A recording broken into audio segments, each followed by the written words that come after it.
The debate is over. There's no more discussion. The Bills are hands down the best team in the NFL right now. Stevie Johnson, am I wrong? You are not wrong. They definitely proved it by beating the best team in the NFC, along with beating the best team in the AFC.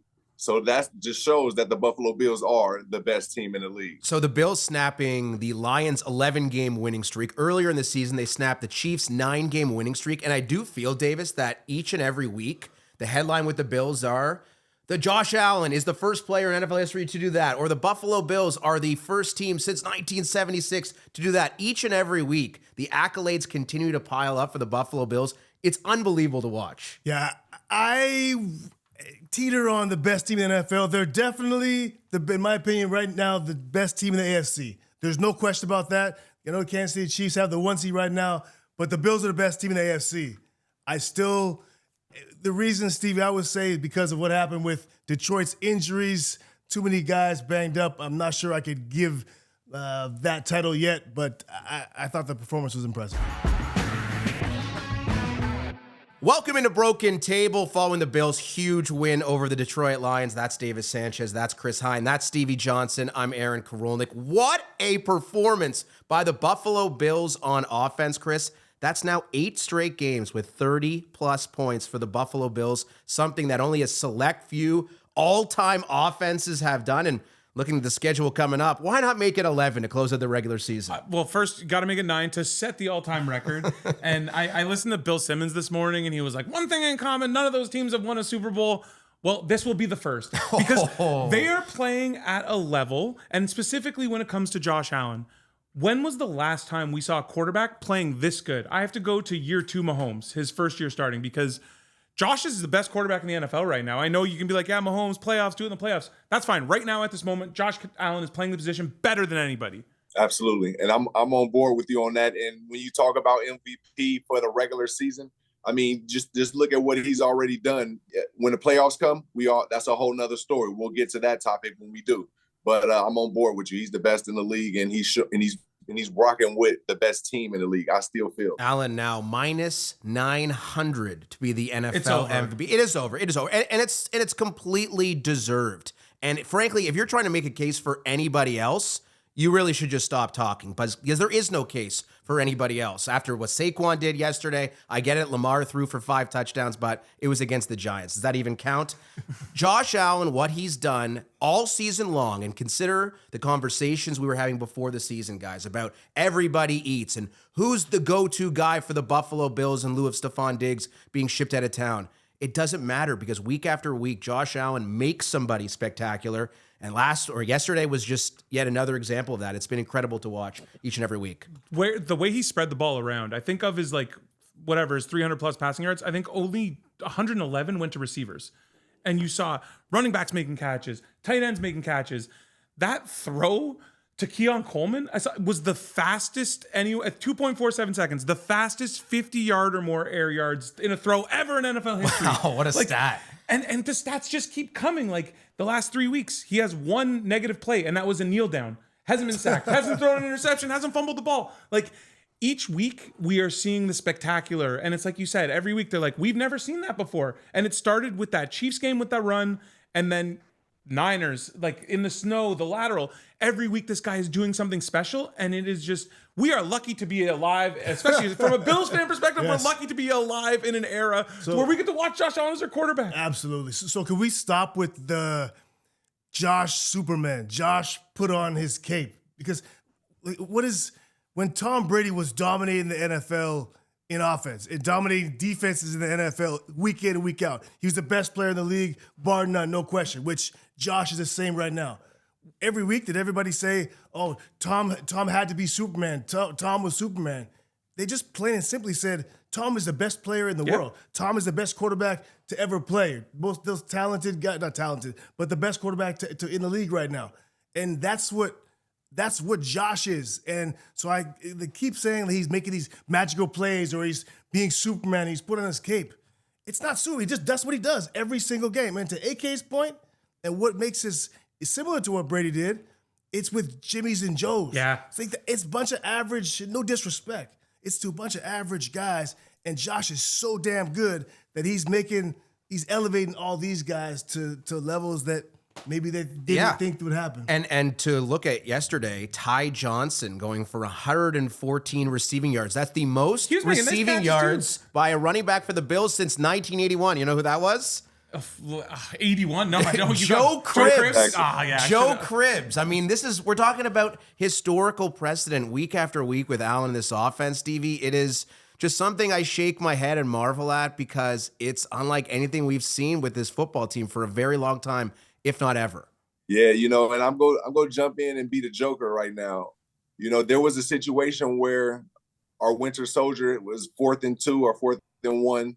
And, we opted out to, listen to the quarterback or listen to the coach, and we ended up kicking the field goal. I feel like in those moments, we need that guy to be the Tom Brady and say, no, I got this, coach. I got this, Bill. Let me dial this up, and you go punch it in, because it's going to be a situation like that either in the playoffs when you run into the Chiefs or in a Super Bowl when you run into maybe the Detroit Lions again, or who knows, out of that NFC. I would like to see that take over. I've seen what Coach Brady has done. He's shown that he's got a dynamic offense. He's getting everybody involved. The identity, it is who he's developed this offensive group to be, with the everybody eats mentality. So everybody's, he's doing a great job at being select. But then when you get down to those situations, I just want to see the Winter Soldier take over one time and not listen and go in and punch that thing in, because it's going to come back around a situation like that. Good question to Stevie. Does Josh have that cachet with a relation with his coordinator and head coach? You think right now he could go and say, hey, no, let's go for it, and they'll listen to him? Yeah, I definitely think so, because of, what he's proven. He's never really gone against them in the past. And look at what he's been doing while listening to them. So I think it's just a respect thing. It's not even a disrespect, when he say, nah, I'm not listening to you. It may sound like that from me as a diva receiver, but that's part of the game. You've seen it with a little glimpse of it with Travis Kelce and Andy Reid. You would have thought that was like a beef or a feud, but no, that's the game within a game, and men understanding and respecting each other, and being competitive warriors, and and you see what it's done for them, got them that Lombardi. So that's probably that next level that we need to push through, because he's smashing everything right now, as we see. As some just like to kick off that, it's also what you've earned as a player. Josh has never been selfish. Josh always does whatever's best for the team. It's almost like when a guy tells a coach to challenge the play. Sure. There's certain guys that they've earned that they're putting their hand up saying, I caught that ball, coach. Yeah. He caught it.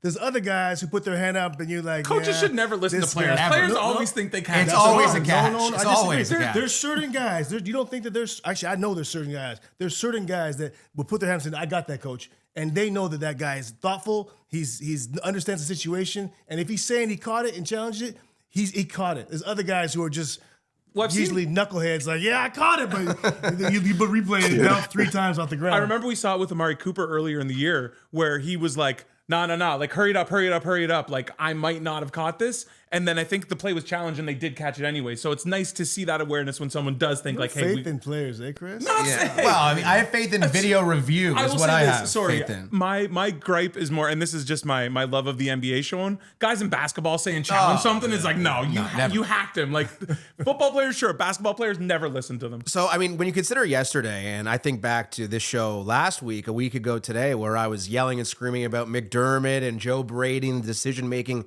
at the end of the game against the Rams and the defense and the problems against the Rams. That was still a major problem yesterday for the Buffalo Bills. And I know they're very banged up in the secondary. Detroit, I saw Jared Goff was 494 pass yards and 5 touchdowns. He is the first quarterback ever to have a stat line like that, and his team actually lost the game. And also, he won the game earlier in the year where he threw 5 picks. Exactly. So an unbelievable offensive performance, and this team has been as good as it gets offensively, forget this season, really all time over the last 2 months. But the defense, there has to be some pause for concern in spite of all the injuries, and you expect some of these guys to come back. Let me pour a little cold water on that. Okay. And I will, Stevie and Davis you're the perfect two to help answer this. 3 minutes left in the third quarter. The Lions had scored 14 points and the Bills were up 21. So at that point, I think you can say the Bills defense has played fantastic. And like you said, that's missing 3 of your 5 starters in your secondary. If you're going to go and play soft zone coverage and let Goff, yeah, cool, take your 10 yards at a time because we're now just playing the clock. We're not necessarily playing you as an offense. Did the Bills defense play good for those 3 quarters and then just, all of a sudden they forgot how to play? Or was that like a score effect type thing? It's just really easy to kind of to add chunk yardage when teams are playing soft and you're just trying to run the clock out. Yeah, brother. It's a little bit of both for me. And I thought the defense played great. We played to what we are. Didn't we say that the Buffalo Bills was a bend but don't break type of defense? Mm-hmm. And then, like you said, considering having 3 out of the 5 starters out, players that's being shuffled in and out, but still held the number one. I'm assuming the Detroit Lions are the number 1 offense in the They still are. NFC. Yep. Yeah. So that just goes to show they still held it down from the players. They were all consistent. They didn't fold. And I give props to them. They showed consistent pressure from the D-line. The skill position, they also did that. Their thing, we've seen Dorian Williams get in. We've seen Spector get in and still play as if they've been playing all season. And again, this is against the number 1 team, plus having an early lead. So, yeah, it's kind of both. It's kind of both. I'm interested in hearing what Davis has to say, considering the DBs, having that rotation, Damar Hamlin and Taylor Rapp both being out. Now you got your rookie in and Cam Lewis and Kareem Jackson coming up from practice squad. I'm interested in hearing your take on how the defense was. Yeah, I thought they were awesome. And Chris, what was the stat at what time in the game? It was like the Bills scored with 3 minutes to go up 21 or 17, and then they held them to 14 points at that point. At the 3 minutes to go in the third. Third quarter, yeah. So that I think we could take the stats, put a big X across. From that point on, I don't think the stats matter anymore, to your point. And let me add this, too. First, Jared Goff's numbers, he threw the ball 51 times yesterday. So, I mean, that's... Credit to the Bills' D for holding them to 48 yards rushing. That's it, right? Montgomery and Gibbs, Sonic and Knuckles, this dynamic duo. Montgomery's going to miss some time here. Really were essentially ineffective in this game, and I don't think any opposing defense has been able to slow the Detroit It was the first time all game. year they were held below 100, and they hold them to 50. Go. And last week, I remember, how are they going to stop the run? Yeah. They committed to stopping the run. So the fact that they played, the Detroit Lions were playing in a style that they didn't want to play, they weren't comfortable with. I said it last night on the broadcast that the best defense yesterday was Josh Allen, because getting out to an early start like that and getting a lead on Detroit can't play that style, or doesn't want to play that style. That's the first thing. Second thing I want to add about this defense, and I'm adding about this, and I didn't get a chance to talk about it last week. I went back and watched every single snap of that Rams-Bills game. Bobby Babich and that defense against the Rams that day when the Rams went nuts were excellent. And that's crazy to say. They were really good. I was trying to find out what they did, because they seem to be, Nakua and them seem to be open all the time. I thought, why don't you guys, I said on the broadcast, I said, why don't you guys disrupt the routes? Why don't you guys mix up your coverage? Why don't you guys get hands on the receivers? Well, guess what? Every third down, they did something different. It was cover 2. It was 1 free. It was cover 0. It was cover 4. It was rush 3. It was blitz 6. It was blitz 5. Bobby Babich did everything he could possibly do to mix stuff up and give them different looks. And the coverage from those guys was excellent. It just, Puka Nacua, perfect throws and perfect catches. Happened to make incredible plays. So anyone who wants to look at the stats of the Rams game and think that's the indicator of what this Bills defense is, and I'm not being a homer here, go watch the film. The Bills defense was excellent that day. So, Davis, you brought up this great point of Josh Allen being a part of the Bills defense in essence, and nowhere is that more applicable than Dan Campbell's decision to kick an onside kick with 12 minutes left in the game, something where I'm watching and I'm like, is there a malfunction in my TV? Like, is this a replay of a past game? Because I've never seen that before. And what I found most interesting is that obviously it failed. Mac Hollins brings it back. The Bills score quickly, and then Detroit goes down. He didn't do it again. He did it once. So if I'm a Lions fan, I'm watching Dan Campbell and the aggression, I'm fine with it. But at least be consistent, Stevie. And that's the one thing I didn't respect about Campbell. Doing it the first time, sure. If you're going to go ahead and do that, you're that scared of Allen and the Bills, that's one thing. But you got to do it again. You got to go back to what you thought was the right call initially if you're going to do it the second time. Because, frankly, I didn't really respect the fact that he kicked it off the second time as opposed to kick another onside kick. Yeah, I wonder if it was because of the injuries that happened throughout the game, Yeah. or he's seen how the pace was going or momentum, and he probably felt more yards for the Bills. We'll take our chance on that, so let me take this chance early, which I think is the new age of thinking, how the special teams new effects have gone in. It makes the game faster. And when you got a great offense, you can take those chances early. As you see, they still was only down by 6 points at the end of the game.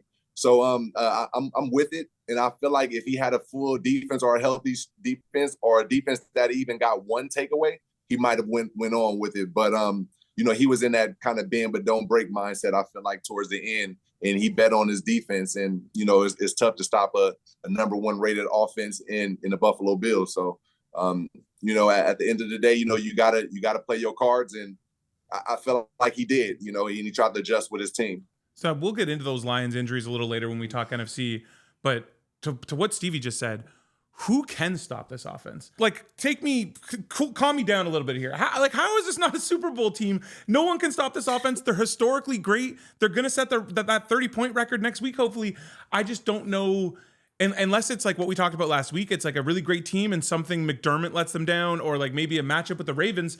I don't really see anybody stopping this offense, and if you're going to beat them, you're going to need to keep pace with them. So here's the answer to your question. There's a world in which the Bills have to go through Herbert, Mahomes, Lamar Jackson, and the Detroit Lions to win the Super Bowl. Like, that could happen. I think that's pretty likely that it happens. Maybe it's Lamar in round one. Maybe it's Herbert in round one. It's a gauntlet in the AFC with quality quarterbacks. And do I think the Bills are equipped to handle this and succeed in spite of that? Absolutely. But when you're talking about Hall of Famer after Hall of Famer coming into your stadium, potentially having to be on the road at Arrowhead. Potentially being on the road at Arrowhead. We'll talk about the Chiefs, Mahomes' ankle injury. It's just very tough. And that's something that's plagued the Bills in the past, where they've had great teams. They've been right there, Davis, but just getting over that hump is something that they've been unable to do. But it does seem all signs are pointing to this being their year. So I guess the question is how to stop. I'd like to hear Stevie's thought on this as an offensive guy, and looking at this and knowing this Bills offense very well, what the weakness is. And I'll say, I'm going to give you this. I'm going to give you three teams that I think would pose the biggest problem for the Bills. The question is how can you stop them, and can anybody? I don't think so. But I would say here are the three teams that give you the toughest, and that's teams that can line up and play tight man coverage and rush 5 with 5 pretty good pass rushers and get after Josh that way and play tight man coverage and challenge a receiving core that still, I think, is average to beat you. The Pittsburgh Steelers is number one. They play more single high safety than anybody in the NFL. They will line up, they'll challenge you, and with that pass rush, they can get after you with 4 and 5. The Kansas City Chiefs, if they get healthy in the secondary, that's the second one. Same thing, they have guys that can cover. And the third one would be the LA Chargers, who are kind of sneaky, but they have a group that can also cover and get after you with 4 pass rush. Those would be the three teams, my opinion, because they can play cover 1 and challenge. You can't sit back and zone against Josh. And you can't blitz him. You got to rush 4 and challenge. I just don't think those teams have the offense, though, to then, because you're not gonna stop the Bills' offense. But yes, if you can slow them down, I still think you're not gonna stop them from scoring like 24. Like, as good as Pittsburgh's D is, Russell Wilson's still gonna have to try to match what you're doing. I think the Chiefs have shown that they can, but not this year. They haven't. We talked about the Bills scoring 30 straight and 8 straight. The Chiefs haven't scored over 31 once this year. It's an incredible stat. Hey, Chris, stop being such a Bills homer. I can't. The question you asked was, how could anybody stop the Bills, and if so, how? You gave a very and I give insightful my answer. point of who could do it, and you tell me this is why they can't, because their offense is not good enough. No. Stevie, can we hear your opinion on the Bills offense and who could stop them and how, before Chris gives us a more homer take on how the Bills are unbeatable? I'm excited. He embraces it. Yeah, I am. Well, I mean, look, my question would have been, it depends on how the offense come out, how Coach Brady calls the first 15 plays, and then will they execute what our Bills execute in that first couple possessions? Because we've seen all of these games come down to the last possession or the last couple possessions. Because if you don't get it, now you're playing catch up with these great offenses. So I credit it to, having to have like Chris said, you got to have an offense, to keep this offense, this Bills offense off the field. And the time of possession shows. When the Bills own the time of possession, that means we had those extra first downs that the other team didn't get. So you got to have an even greater offense to beat this team. So that's my take. Week 15 really couldn't have gone much better for Buffalo. Their opponent, obviously they win. They play the Lions, who suffer a plethora of injuries on the defensive side of the ball, in addition to the ones they already have. I think they have 18 guys on IR right now. They've really been hit hard. They're getting That killed. sucks. We saw Kansas City win and lose Mahomes in the process to a somewhat serious-looking ankle injury. Pittsburgh loses, helping solidify Buffalo's spot as the number 2 spot, at least in the AFC. And I mean, it's an interesting spot the Bills find themselves in, because the final 3 games of the season, they play the Jets and the Patriots. So those 3 games, the Bills will be massive favorites in all those. And Kansas City, meanwhile, plays Saturday, Wednesday, Sunday with a quarterback whose health is very much in question. So unless you're a big Carson Wentz fan, you want to rewind to 2018, sure. But Kansas City could be in some trouble here, and the Bills, I think, have a legit chance to be the number 1 seed in the AFC. Really tough time to have 3 games in 11 days. High ankle sprain for Mahomes is what they fear, and week to week. But we've also seen Mahomes with a high ankle sprain before in the AFC Championship game, and then looked pretty great in the Super Bowl. But I think there's a bigger issue with KC, and you mentioned it last week, where it reminded you of that Bucs Super Bowl, the way he's running around. He was pressured, I think it was over 50% of his dropbacks yesterday against the Browns. And now if you're saying he's going to be hobbled with a high ankle sprain and their O-line isn't really holding up, they don't, and I'm going to regret saying this, but they do not seem like, they're not last year's Chiefs. They're not the same. Not even close. You're dead not on. Even close. You're not regret. It's factual. Yeah, and I also wonder how cautious you want to be with Mahomes, right? Do you prioritize the number 1 seed, or do you prioritize Mahomes' health? It has to be health. And I know Andy Reid came out and said, he could have went back in. Come on, Andy. We saw that hit. It was ugly. We saw him hobbling after the game. I don't care how many pain-killing injections you get into that ankle. He wasn't going back into that game. So, Stevie, what do you think about the rest for Mahomes versus the priority of getting that 1 seed? I think it's a part of the script. He could have definitely came back. We all tough as warriors and gladiators on the sport. But, having 3 games in 11 days, bro, that's crazy right there. And if you can get some rest with your star player, you utilize any situation so that you can have the proper proof to have that rest. But again, to say with those 3 games in 11 days is because you are the show. Everybody really want to see what happens with the Kansas City Chiefs. They want to see this guy Mahomes, who's doing things like Steph Curry in the NFL, though. So that's why you have 3 games in 11 days. But when you see a team like the Buffalo Bills that's strong and dominant and basically making history every week, you want to be prepared going into the playoffs. You want to be at your best. And I think that's what they're doing, is by resting Mahomes and taking advantage of that hit in the situation. Cool stat I saw yesterday about both the Lions and Chiefs. 25-1 against the entire NFL outside of the Bills. 0-2 against the Bills. So let's get to the NFC. But before we do that, I want to wrap up the Bills with one thing. And I feel like Davis and Stevie, you guys are perfect to answer this. This is sound from Taron Johnson about being at the bottom of a pile from the onside kick. So let's listen to that sound, and then we'll get your guys' thoughts. A lot of pulling, a whole lot of pinching, putting fingers where they're not supposed to be, all that stuff. So, I mean, we did a good job.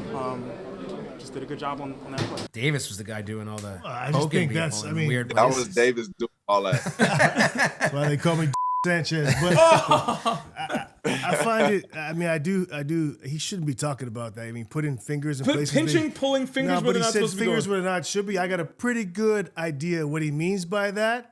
Somebody tried to pick his nose, I think. It's a family show, Davis. Yeah. So let's start with Stevie. Have you been at the bottom? You're on the hands team. Have you ever been at the bottom of an onside kick pile or a fumble pile? What's happening down there?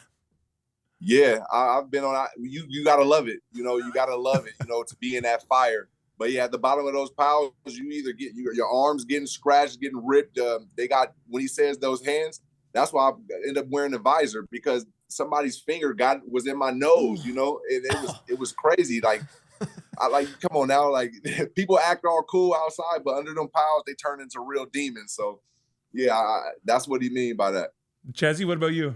I'll tell a quick story about an eye gouge real fast. Actually, it's Brandon London, who works for the New York Giants now, Super Bowl champion with the New York Giants, but he's about 6'5" receiver. First few plays of the game, he's a rookie. He cut me, And then second time, he came in and basically mushed me back into the pile. And he's so big. I'm like, this guy, I said to him, I'm like, if you hit me again after the whistle on a run play, I'm going to gouge your eyes out. I promise you. He's like, whatever, dude, whatever, little guy. And I'm like, I'm telling you, I promise you. And I was older, but as a veteran this time, I said, I promise you. You do it again, I'm going to gouge your eyes out. Next time he came to stock block me because he outweighs me by 50 pounds, I reached in his mask, I grabbed his eyes, and I yanked as hard as I could. And every time I see him at the Super Bowl, he still talks about it. And I said, that's the reality. And Stevie, you know this. There's no rules to this. At a certain point, you have to do what you got to do. And I'm sure underneath those piles is the same thing. If you do this to me, I'm gonna play fair until you cross the line, and then it's all over. So what happened after that, though? The refs, you can't see no, that. No, but he stopped. He stopped doing it. Yeah, it was the last time he did it because he knows I was gonna cross the line. I have no choice. Remind me not to be on Davis's bad Dude, side. you gotta work with him for like the next 2 weeks. I'm a little worried. Yeah, exactly. Size deficiencies means you have to find ways. Very resourceful. I love that. But it is amazing just watching the replay of that play, the onside kick, and all the bodies in the hands. It took a while. It took like 2 minutes. Oh, yeah. They were trying. That was a huge retrieval for the Bills, and they ended up pulling the game out. That was the play that ended it for the Lions, and they are now tied with the Eagles on record, but have the tiebreaker current. So who's the best team in the NFC? Has Detroit lost too many bodies that Philly should now be the favorite in the NFC? I just can't get on the Eagles bandwagon. I know they've won 10 straight games, and they're playing great. A very, very impressive win over Pittsburgh. And it looks like the whole Jalen Hurts, A.J. Brown drama is on the back burner, at least for now. They figured it out. A.J. Brown was awesome yesterday, as was Jalen Hurts. But I still believe in this Lions team. I do. And I know the injuries they've suffered on defense, especially, are serious, serious business. But I believe in that Lions offense. And I think they'll likely have the number 1 seed, which will be huge home field advantage throughout the playoffs. You come in their dome, that's going to be a tough team to beat. Stevie, your thoughts? Man, when y'all just brought up those Philly Eagles, I like what I've been seeing out of Saquon. I like what I've been seeing out of Hurts managing. Him in that receiving core can still be dominant. There's no injuries. On the defensive side, there's not many injuries as the Detroit Lions got hit with. Man, I really like the Philly Eagles. I really like Philadelphia out the NFC because they can manage a game with a guy that like Saquon who's doing historic things. Also, that's running the ball. So that's clock management. If they're on, that's going to be a problem for any team. So. I'm going to go with the Philadelphia Eagles out of the NFC. Which of these coaches do you trust? Sirianni? Do you trust Dan Campbell? Do you trust Sean McDermott? I mean, Andy Reid, of course, you trust. Because I can tell by your voice. Well, it's not Sirianni, that's for sure. Dan Campbell, I mean, some of these questions, some of these questionable decisions that he's made, not only this year, but looking back at the playoffs last year, I mean, this man is a risk taker to the nth degree. I mean, Andy Reid's a guy I trust. I trust John Harbaugh, but the other 3 coaches, I'm a little skeptical. I think in the NFC, it's going to come down to schedule. And you look at Philly. Philly goes at Commanders versus Cowboys versus Giants. Probably go 2-1. I think they can maybe go 3-0. The Commanders game's tough. Lions at Bears, at Niners versus Vikings. And then Vikings, they play the Bears tonight. We'll talk about that a little later. At Seahawks versus Packers, at Lions. So that Lions-Vikings game to end the year is going to be huge. If we're looking from a betting perspective, I love that number of the Rams. You're getting the Rams at over 10-1. And I kind of like that Packers number. So the AFC, to me, there's 3 teams. It's the Bills, it's the Chiefs, it's the Ravens. I don't see anybody else making the Super Bowl of those 3. But the fact that the NFC is wide open, I look to take some of our friends at FanDuel's money when going after the Packers or the Rams, because I love those odds with both those teams. The Packers played Detroit so tough just a couple of weeks ago, and we know the attrition that the Lions have suffered since that game. They're losing guys all over the field. They lose Carlton Davis yesterday, a couple of other guys. And we know Aiden Hutchinson, questionable to return any point this season. He's not. He's not. Yeah, I wouldn't think so either. Green Bay is very live. 7-1. But I was really impressed with them last night against Seattle. 7-1 Green Bay. The Rams are 14-1. How are the Rams 14-1? NFC right now. That's to win NFC. To not win a Super Bowl. to get out of the NFC. Again, Sirianni, Dan Campbell, not the biggest fans of them as coaches, but their teams are indisputably great. You look at perhaps a Sean McVay with a ton of experience, a Super Bowl ring to his resume. Maybe the best coach in the NFL. Maybe the best coach in the NFL because, again, Aaron Donald just retired, and they're still very much in the mix in the NFC. Who do you like coming out of the NFC, Davis? I like the Philadelphia Eagles. All right. This was until yesterday. I liked the Detroit Lions. Unfortunately for Lions fans, I think yesterday the loss and the injuries, I don't see a Super Bowl run for the Lions. Yeah, at some point, it's just too much, right? You just It's can't disappointing keep because losing good players. that team was a great team and had a lot of good stuff going on. I saw Aiden Hutchinson, who's been out since I think October, still led the team in pressures, and then McNeil was second, and now McNeil's done for the year. So and that was it. We saw it yesterday with the Bills. Josh Allen had pretty much all day. Like even when you were sending a little bit of pressure, he wasn't sacked. So, but the Vikings I think are the interesting team. I've been kind of dismissive of the Vikings all year, and even though Darnold's looked good and the defense is good, they play the Bears tonight. They should smash Chicago, right? And do you think they're in the conversation to maybe challenge Detroit for the North? They're 11-2, soon to be 12-2 in my opinion. I don't see how you could possibly look at it any other way. And Sam Darnold's coming off the game of his life. Brian Flores is coordinating that defense in Minnesota in a very impressive fashion. You have Justin Jefferson and Jordan Addison at receiver, both of whom have been awesome. Aaron Jones was a really shrewd pickup for Minnesota. It's hard not to like Minnesota and think of them as maybe a team we should be giving some more respect to. I agree, and everyone says it too. Flores, yeah. Go ahead, Stevie. What do you got? Yeah, no, I'm saying I'm with you, Davis. I'm with you, AK. The Minnesota Vikings. Shout out to Stephon Gilmore and that defense. Shout out to Sam Darnold, who's getting comfortable. It's good to see him being comfortable in a city and the offense. And the Minnesota Vikings are a tough team, and I still don't feel like they're going to beat the Philadelphia Eagles. I'm going to ride with the Eagles. When it comes to that other Monday nighter tonight, I don't know. Low ratings? Yeah, like I'm going to be focused on that Vikings game. The only thing I really I'm going want to wear a crop top and try to boost the ratings. I don't know if that would work. It might have the opposite effect. I don't know. I'm intrigued by Brock Bowers. I think Brock Bowers should be talked about a little more for Rookie of the Year. I don't get why he's not. I guess Rookie of the Year is just a quarterback award now, like MVP. But Bowers is kind of must watch no matter who's in a quarterback for the Raiders. Outside of that, there's not much intrigue to that game for me. You are a real company guy saying Brock Bowers is must watch. That game is not must. Brock Bowers is must watch, but I'm not watching that. I'm not watching. You will be paid to watch it and be giving inserts during the game. Excellent. I'll be giving advice. inserts. I'm not watching. I'm watching the Minnesota game. I'm not paying any attention to the other game. Okay, well let's go then. What's your best bet? I'm guessing is not coming from the Raiders game. I'm going to take Drake London anytime touchdown plus money. Oh, I'm going to take Drake Paying London. homage to Takia, who's not here today, but going with the anytime touchdown. Eh? I love that. I love OG that. Takia, big money sing. And then let's go. God, we doing both games right now? No, just one pick. Right, Honestly, let's bring up the record here. With your record, I think we only want one pick from you anyways. that is very fair. That is What fair. a low blow. Hey, I Come followed. on. This man gave out Amon-Ra Gotta St. take Brown that person. yesterday. I followed you blindly on Amon-Ra, and that was a big winner. You got to butter me up. I stunk. It is what it is. No. Hey, your Sanchez slant is good. On this show I is where you're suck. bad. Yeah. But you save your good picks for your primetime stuff.